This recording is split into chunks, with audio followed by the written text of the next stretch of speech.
The secret she hid Sundar Pichai sat quietly at the long oak table in his kitchen, staring at the faint scratch marks on its surface. The sun was setting outside, casting a golden haze over the garden. It was supposed to be a peaceful evening, but something about the way his maid, Meena, had left the house earlier made him uneasy. She had cleaned the floor as usual, her hands moving swiftly, but her eyes darting toward the clock every few seconds. When she thought he wasn't looking, her fingers trembled as she picked up the broom. Sundar, who noticed even the smallest details about people, couldn't shake off the feeling that she was hiding something. He knew very little about Meena, despite the fact that she had worked in his house for over 3 years. She rarely spoke unless spoken to, and when she did, her words were brief, almost rehearsed. He respected her silence, assuming she preferred her privacy. But today, as she slipped on her worn sandals and muttered something about needing to leave. Early, he felt a strange tug in his chest. Sundar told himself it was none of his business. She was just a maid, after all. But as he heard the back gate creak open and her hurried footsteps fade away, his curiosity overpowered his sense of propriety. Something about her posture, the way she clutched her shawl close to her body, the way she glanced over her shoulder before disappearing, gnawed at him. He stood, hesitated, and then quietly slipped out the door, following her at a distance.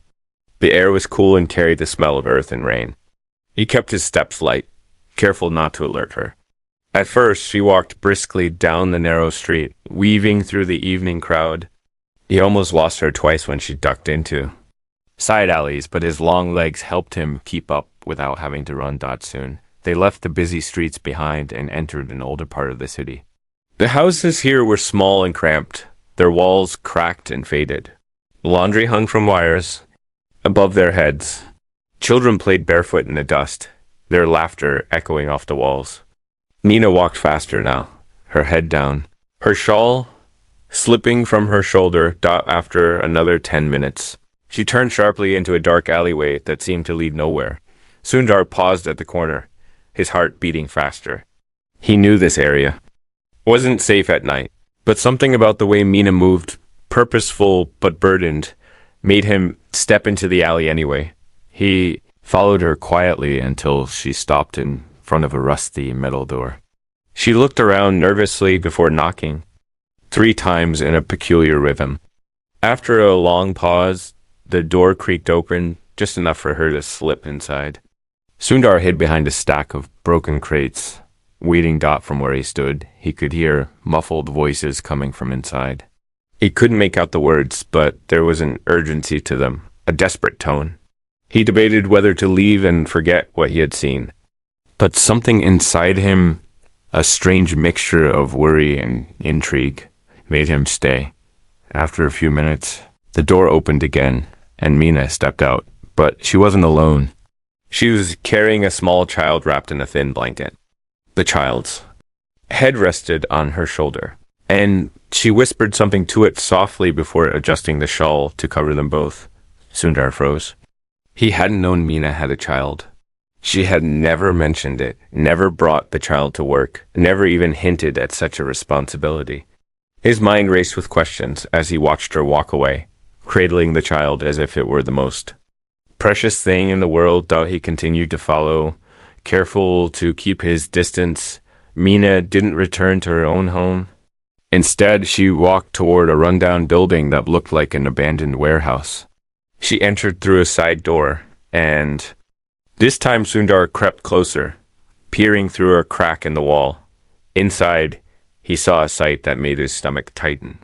The room was filled with women and children, all sitting on thin mats on the cold floor. Some were sick, coughing weakly into rags. Others simply stared at the ground, their eyes hollow. Meena placed the child down on a mat and began handing out food from a tattered bag she had brought. She moved from person to person, her face calm, but her hands shaking slightly. Sundar watched in stunned silence as she knelt beside an elderly woman and wiped her forehead with a damp cloth, then gave her a small piece of bread. He realized then that Meena was not just a maid. She was something else entirely. She was carrying a secret life, one of sacrifice and quiet strength, one that no one would have suspected from the way. She silently swept his floors and washed his dishes. But before he could process what he was seeing, a loud crash came from the far side of the room. A man stormed in, his face twisted with anger. The children shrank back in fear, and the women huddled together. Mina stood up quickly, her body tense. The man shouted something, though Sundar couldn't hear the words clearly. Then he saw the man raise his hand as if to strike Mina. Sundar's breath caught in his throat. He felt an unfamiliar surge of rage and protectiveness. But before he could move, Mina grabbed the man's wrist mid-air and glared at him. Her jaw set in defiance. The room went silent. Everyone stared at her, waiting to see what would happen next. And then, in a low, calm voice, Mina said something that made the man hesitate and lower his hand. Sundar couldn't hear the words, but he could see the fire in her eyes, the kind of strength that comes from years of quiet suffering. The man turned and stormed out, slamming the door behind him. Mia stood still for a moment before turning back to the women and children, her shoulders sagging, but her hand steady. Sundar stepped back from the crack in the wall, his mind reeling. He had followed her because he was curious, but now he felt something deeper. Admiration, guilt, and an ache in his chest he couldn't quite name. He looked at the sky. It was dark now, and the stars were faint above the city lights. He knew he couldn't just walk away anymore. He had to understand. He had to know why Mina came here every night, what she was hiding, and what it was that gave her such quiet courage. He stayed there in the shadows, waiting for her to come out, his heart beating fast, not knowing what he would say when she saw him. And then, just as he was about to step forward, a hand grabbed his shoulder from behind. The man in the shadows, fingers clamped tightly around Sundar's shoulder, sending a sharp jolt of fear down his spine. Instinctively, he spun around, his breath catching his throat, expecting to see a thief or worse. But when his eyes adjusted to the darkness, he found himself staring into the face of an old man with deep-set eyes and a weathered face. The man's grip did not loosen, and his gaze was sharp, almost accusing. "You should not be here," the old man said in a low, gravelly voice, his words carrying an unsettling calm. Sundar tried to pull away, but the man's hand held firm. I was just," Sundar began, but the man interrupted him with a quiet, bitter laugh. "Just what? Spying? You think you can come here and watch without being seen? You don't belong in this place?" Sundar swallowed hard. He could feel the sweat on his forehead, despite the cool night air. "I followed her," he admitted finally, his voice barely above a whisper. "I needed to know where she goes every evening. I didn't mean any harm." The old man studied him silently, his expression hard to read. After a long pause, he released his grip but did not step back. Instead, he leaned closer and said, "You've already seen more than you should have, so you need to decide right now. Are you going to walk away and forget everything? Or are you going to step fully into this?" Sundar stared at him, his heart pounding in his chest. Part of him wanted to turn around, go home, and pretend nothing had happened. But another part, the part that had followed Mina this far, wouldn't let him. "I'm not leaving," Sundar said finally, his voice steadier than he expected. The old man narrowed his eyes, as if measuring his words for sincerity. Then he gave a small, resigned nod. "Fine, but you need to know, once you're inside, you can't unsee any of it. You'll carry it with you forever." Before Sundar could respond, the old man motioned for him to follow and slipped into the shadows toward a side entrance of the warehouse. Sundar hesitated for a moment, taking in the crumbling bricks and the faint glow of light escaping through a crack under the door. Then he followed. Inside, the air was thick and smelled faintly of kerosene and damp earth. The space looked even more crowded than it had from outside. The women and children sat in tight clusters, their faces pale and weary. A few thin mattresses lined the walls, but most simply lay on torn mats or blankets. Sundar could hear quiet sobs, coughing, and the low murmur of conversation. Mina was crouched beside a sickly boy who couldn't have been older than 6. She held a damp cloth to his forehead, whispering soothing words to him. Sundar stood at the doorway, watching as her hands moved gently but surely.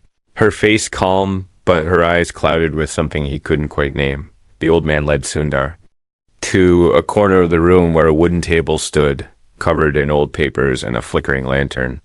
He gestured for Sundar to sit. "Do you know what this place is?" The man asked, lowering himself into a chair across from him. Sundar shook his head. "No, I only know that Meena. She comes here after work. I saw her bringing a child." The old man's lips curved into a sad smile. "This is a shelter, a secret one. These women, they've escaped terrible things. Husbands who beat them, men who sold them, families who abandoned them. The children are theirs, or sometimes not even theirs. Most have nowhere else to go. The police don't care. Society doesn't care. So Meena, she cares." Sundar felt a heaviness settle in his chest. He looked around the room again, really seeing it now.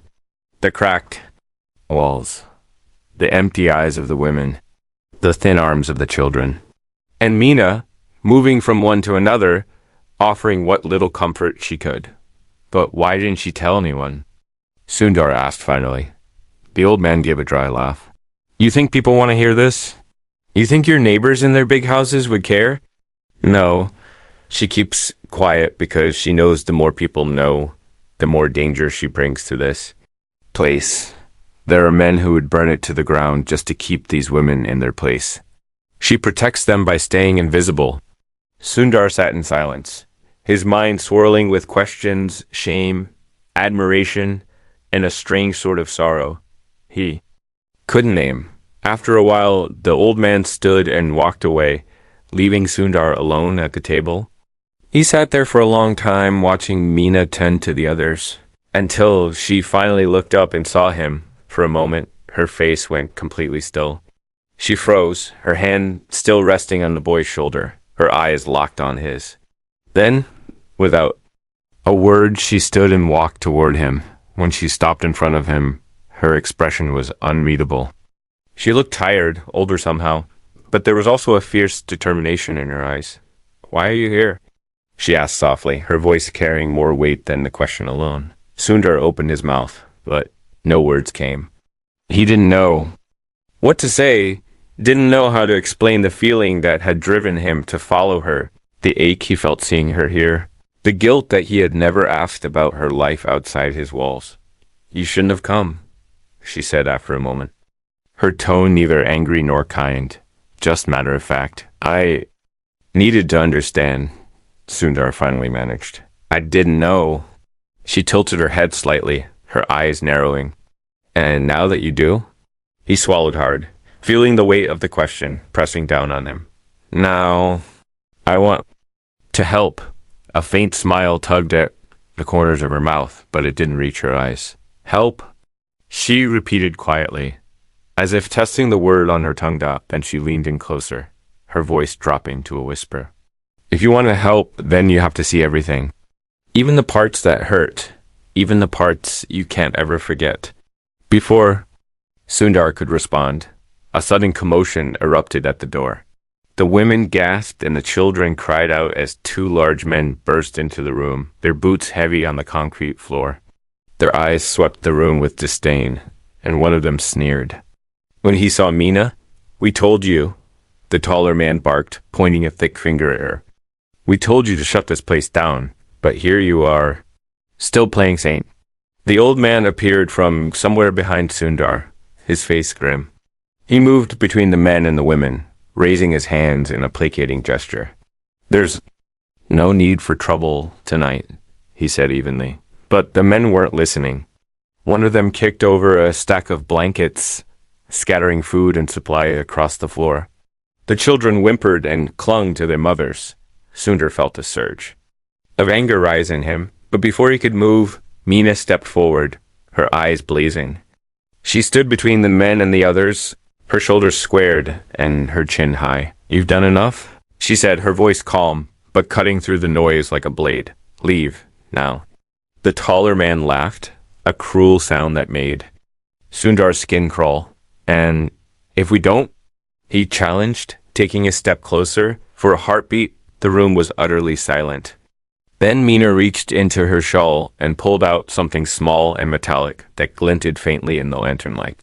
Sundar couldn't see what it was, but whatever it was made the men pause, their sneers faltering. She took a single step forward, her eyes locked on theirs, her voice low and steady. "Then you'll regret it," she said. The men glanced at each other uneasily, then muttered something under their breath before backing toward the door. One of them kicked the wall on his way out, but they didn't look back as they left out. As soon as the door slammed shut behind them, the room seemed to exhale. The women began to move again. The children cried softly, and Mina tucked the metallic object back into her shawl. Sundar stared at her, his heart pounding, his mind a whirlwind of admiration, confusion, and anger at himself for not seeing her. Strength before tonight. She finally turned to him, her eyes softening just slightly. "And now, she said quietly, "this is what I protect. Every night. And every night it gets harder." He wanted to say something, anything, but before he could speak, the old man appeared again and put a hand on his shoulder. "You've seen enough for one night," he said, his voice gentle now, "but you'll be back. I can see it in your eyes." Sundar nodded faintly, though he wasn't sure he even understood what he was agreeing to. He turned back to look at Mina one more time, but she was already moving among the women again, her hands busy, her face calm dot as he stepped outside. The night air hit him like a wave, cool and heavy. He stood there in the alley, staring up at the faint stars, feeling a strange mix of awe and shame.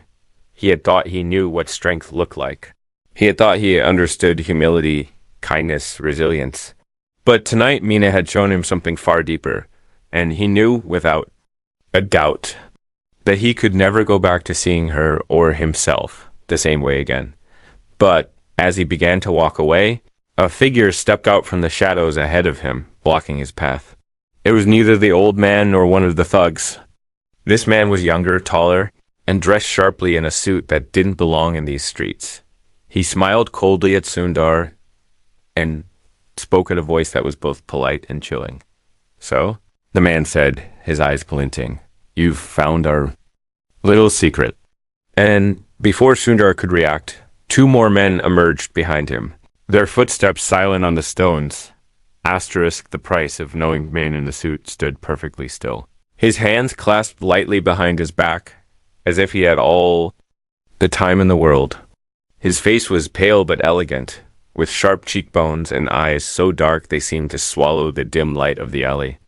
The faintest trace of a smirk played at the corners of his mouth as he studied Sundar, who froze where he stood, caught between confusion and a dawning sense of danger dot behind him. Sundar heard the quiet scuff of leather shoes on the cobblestones, the two men who had emerged from the shadows. He didn't need to turn around to know they were closing in. The air in the alley felt heavier now, as though the walls themselves were leaning closer to watch what would happen. Next, the man in the suit tilted his head slightly and spoke again. His voice low and measured, every word carrying a weight Sundar could feel in his chest. "You've stumbled into something that does not concern you," he said. "You had no reason to follow her, and yet, here you are." Sundar swallowed hard, trying to keep his voice steady. "Who are you?" he asked. Finally, though the words sounded small even to his own ears, the man's smile widened, though it held no warmth. "You don't need to know who I am. What you need to understand," he said, taking a single slow step closer, "is that this place, these people, they belong to me. Everything that happens here happens because I allow it. Mina has been allowed to play her little games because I find her amusing. But you..." He paused, letting the silence stretch. "You are not amusing." Behind Sundar, one of the silent men let out a short, harsh breath, almost a laugh. Sundar could feel their presence pressing against his back now, a quiet but unmistakable threat. "I don't understand," Sundar said finally, though his voice cracked a little. "If you control everything here, why let her help them at all?" The man's eyes darkened, and for the first time his smile faltered.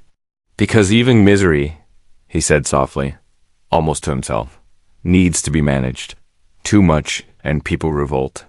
Too little, and they forget who holds the power. She keeps them quiet. She feeds them just enough hope to keep them from burning this place down. That is why I let her stay. But you risk upsetting the balance, and I cannot allow that. The words sank into Sundar slowly, like stones sinking into water. He felt his hands curl into fists at his sides, though he wasn't sure whether from fear or anger. He thought of Mina standing in that room, defiant and unflinching even when faced with violence, and felt something inside him harden. I won't tell anyone, he said finally, but I won't walk away either. Not now. I've seen what. She does. I want to help. The man in the suit let out a soft laugh, though it sounded more like a sigh. Help, he repeated, as if tasting the word and finding it bitter. Then he stepped even closer, until Sundar could see the faint scar that ran along his jawline. Help comes at a cost, he murmured. You don't seem like someone who understands what it means to pay. Before Sundar could respond, the man raised a hand, and one of the men behind Sundar reached into his coat and pulled out a thin, folded envelope. He handed it to the man in the suit, who tucked it neatly into Sundar's pocket with a strange kind of care. Take this, the man said. Inside you'll find instructions. If you truly wish to help her, follow them exactly. And if you don't, his eyes narrowed slightly, and the faint smile returned. Well, if you don't, you won't have to worry about anything ever again. Then, without another word, the man turned and walked away, his footsteps soft but unhurried. The two men flanking Sundar lingered a moment longer, their eyes cold and expressionless. Before they too melted back into the shadows, Sundar stood. There alone in the alley, the envelope burning like fire against his chest. The air felt thick and sour now, and the stars overhead seemed distant, indifferent. For a long time he didn't move. When he finally managed to unfold the envelope, his hands were trembling. Inside was a single sheet of paper, written in neat, precise handwriting. There was an address, somewhere in the industrial outskirts of the city, and a time, tomorrow night. 11 single quotes clocked up beneath that. Only one line dot, do not speak of this to anyone. Especially her. Sundar stared at the words, until they blurred, then folded the paper back into the envelope and tucked it into his pocket. His mind was a storm of thoughts, none of them settling long enough to make sense. As he walked back toward the warehouse, his feet heavy on the stones, he felt the weight of the choice before him pressing down like a mountain. He could ignore the note, pretend none of this had happened, and let the darkness keep its secrets. Or he could go to that address tomorrow night and find out what it meant to truly help Mina, even if it destroyed him. He reached the warehouse door and stood there for a long moment, his hand hovering just above the handle. Inside, he could hear faint voices, soft and muffled, and the occasional sound of a child's cough. Finally, he pushed the door open and stepped inside. The room was quiet now, almost peaceful. The women were huddled together on their mats, some sleeping, others murmuring softly to each other.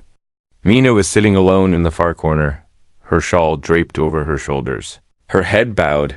She looked up as he entered, her eyes dark and unreadable. For a moment, neither of them spoke.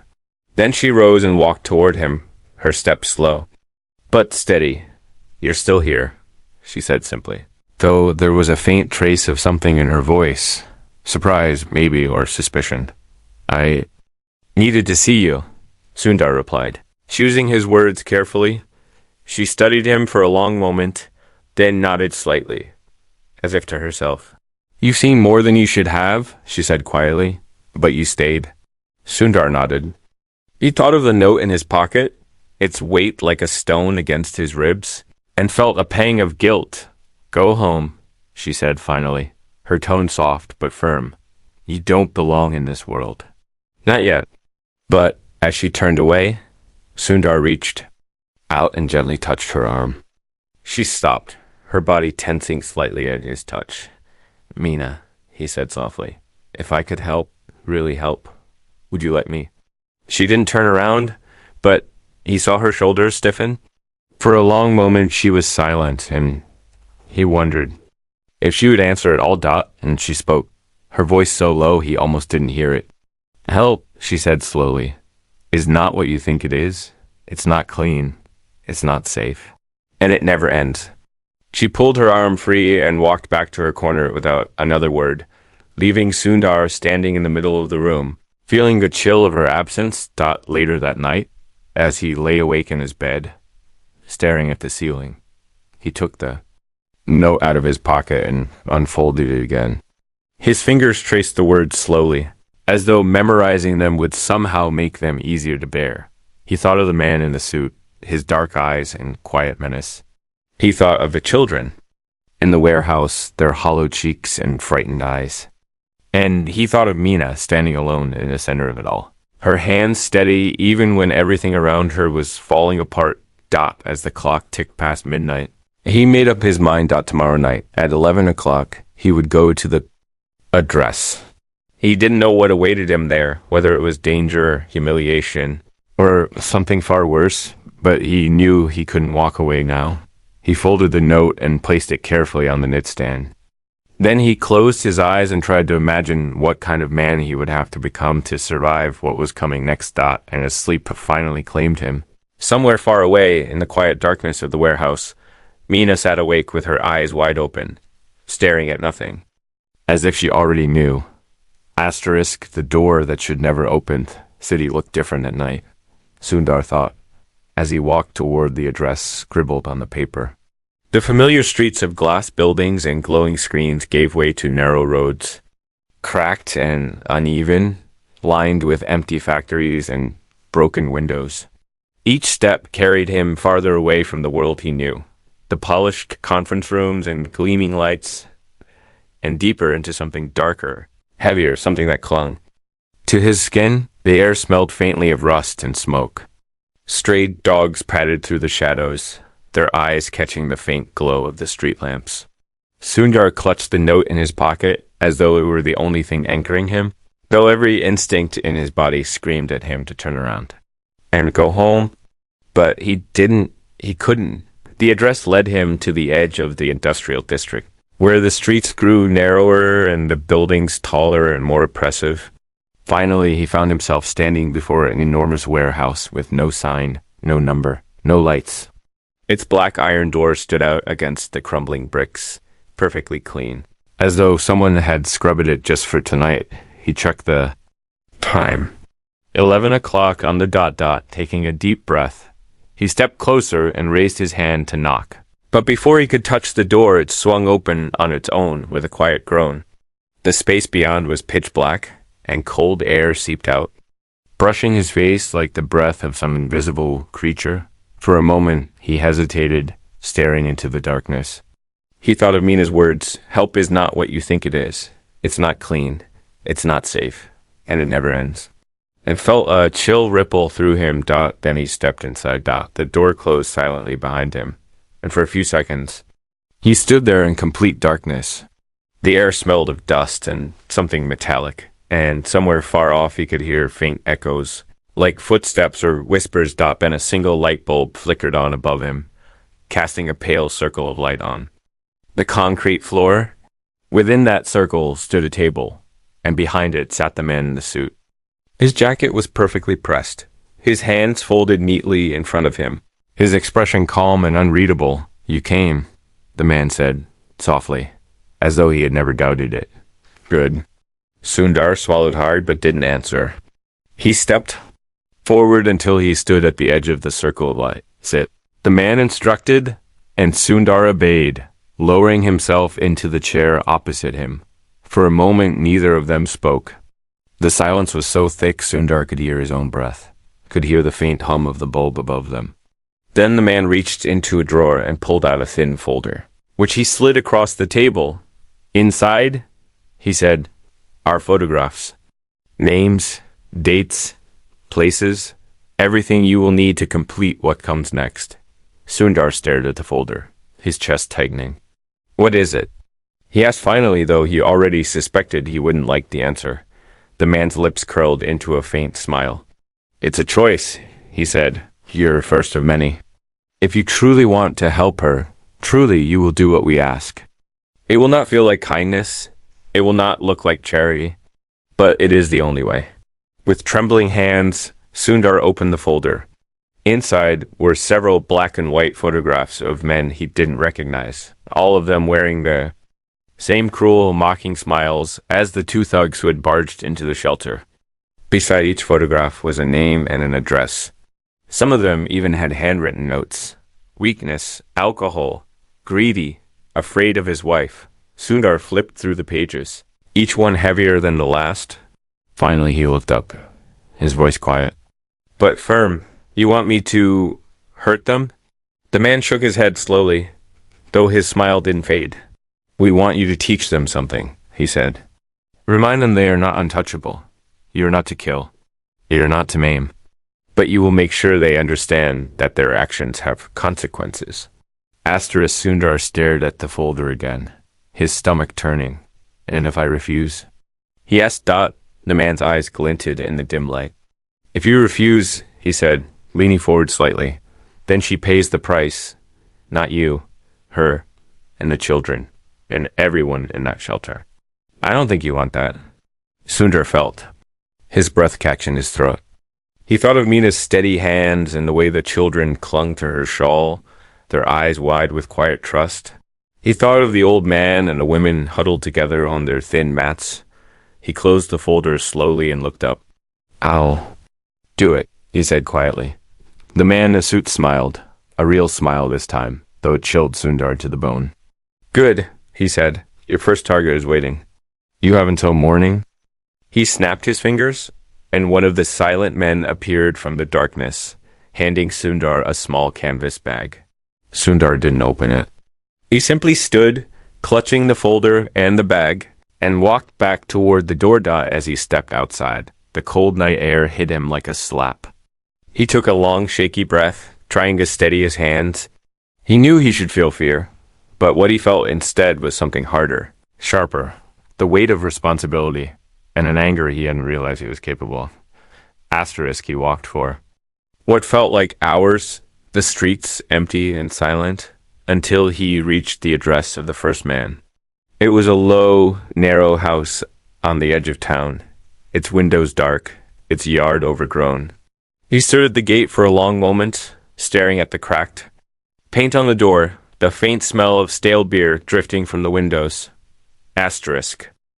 He opened the bag finally and found a length of rope, a small bottle of kerosene, and a thin strip of cloth. Nothing more. No instructions, no explanation. Just tools and a name. He closed his eyes, remembering Mina's voice. Help is not clean. It is not safe, and it never ends. He stepped forward and pushed open the gate.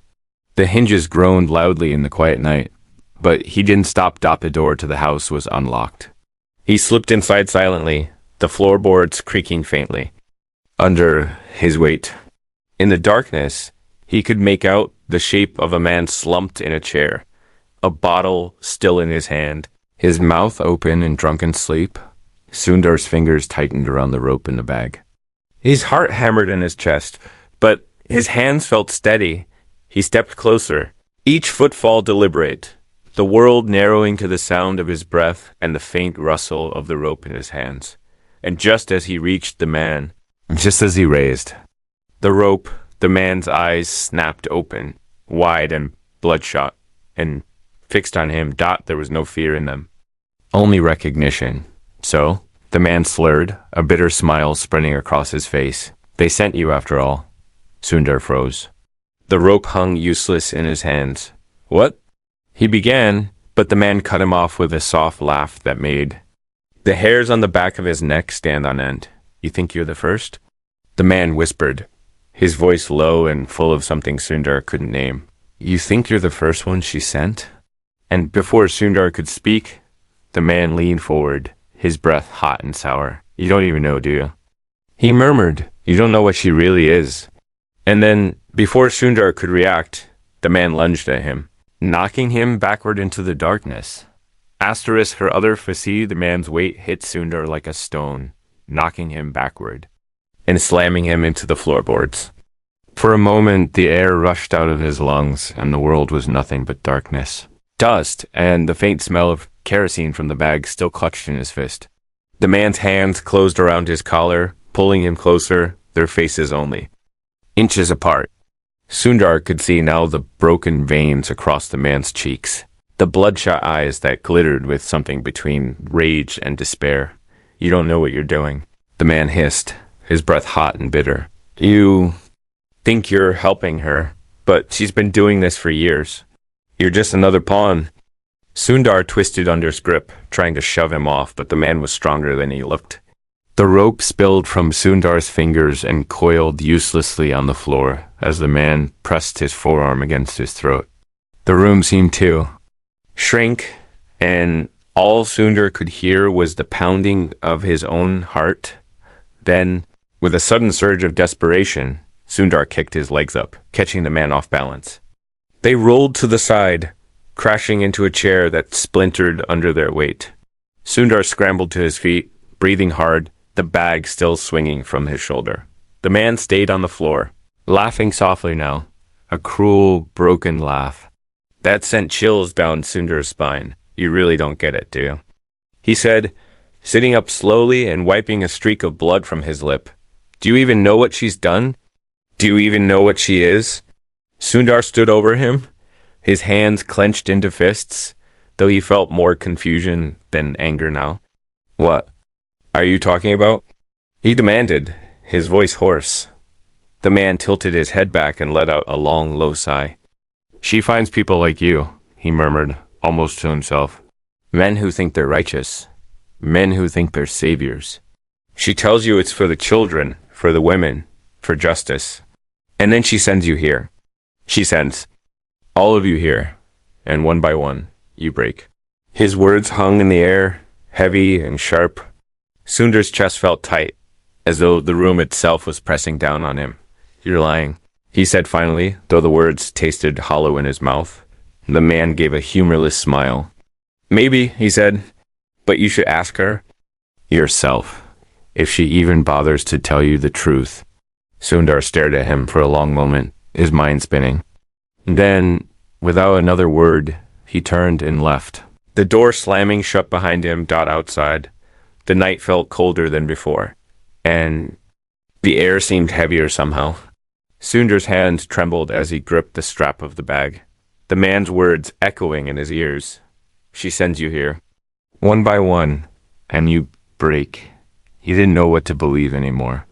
The memory of Mina's steady hands, her quiet strength, clashed with the image of her as some kind of manipulator, pulling strings in the dark. He walked through the empty streets like a man half asleep, his mind a storm of questions with no answers. When he finally reached his apartment, the first pale light of dawn was beginning to creep over the horizon. He sat on the edge of his bed, staring at the rope and bottle of kerosene still tucked in the bag, his fingers tracing the rough fibers of the rope without really seeing them. He wanted to believe that the man had lied, that he was just trying to get into his head, to scare him away.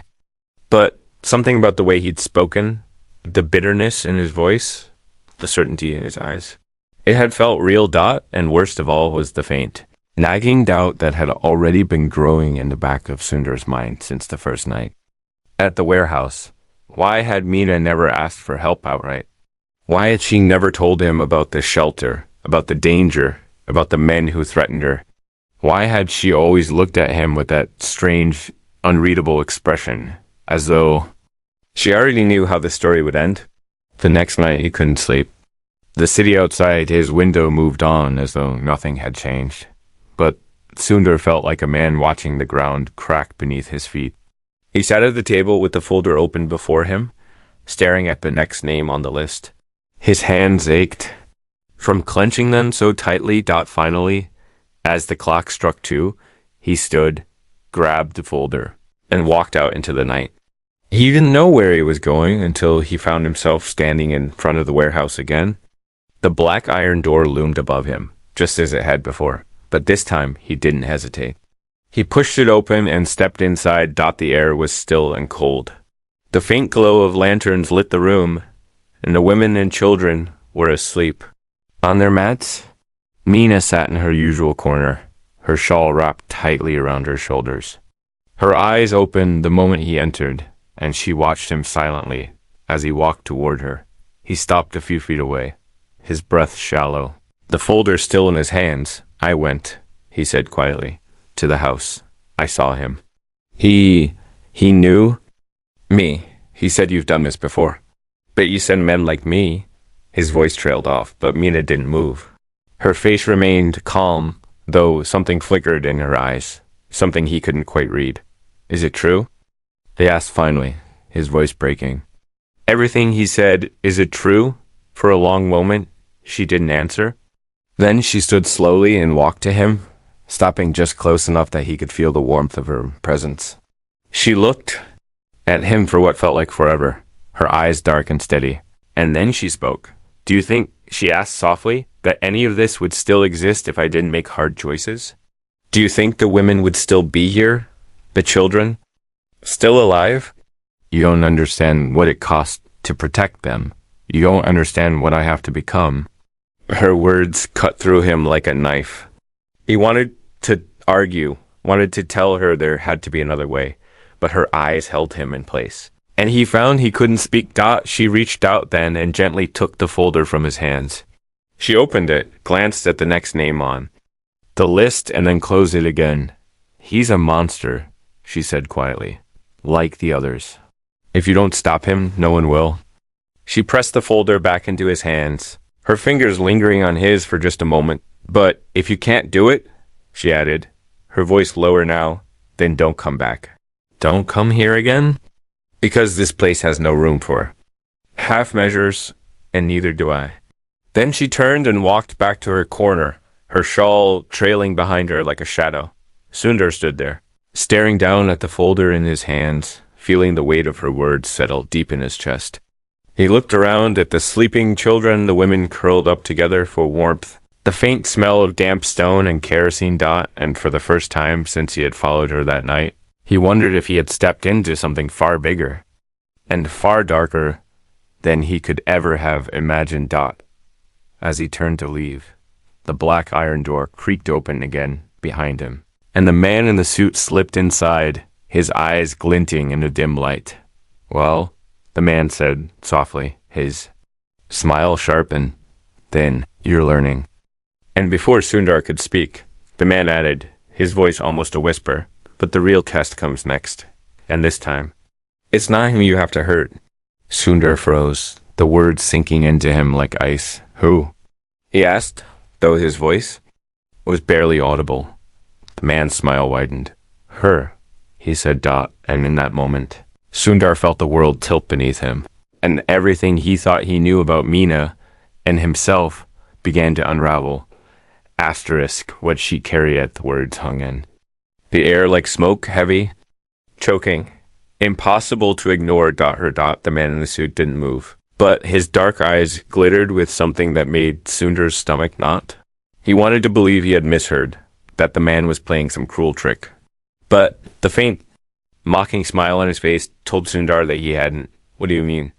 Sundar asked finally, though his voice sounded distant, even to himself. Asterisk.